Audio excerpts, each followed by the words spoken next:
లేదు ప్రభు, బాహుబలి నేను చూశాను. చచ్చిన వాడెలా వస్తాడ్రా? వచ్చాడు ప్రభు, నా కళతో చూశాను.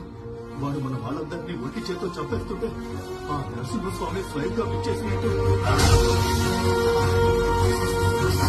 వాడు చచ్చాడ్రా, మేం చెప్పేశా. వాడి రక్తం కారి కారి భూమిలోకి ఇంకిపోయింది.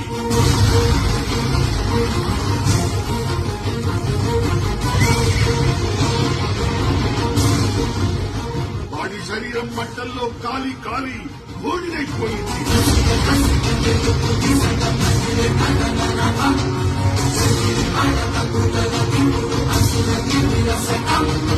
వాడి ప్రాణం ప్రాణహిత నది ప్రవాహంలో పట్టుకుపోయింది.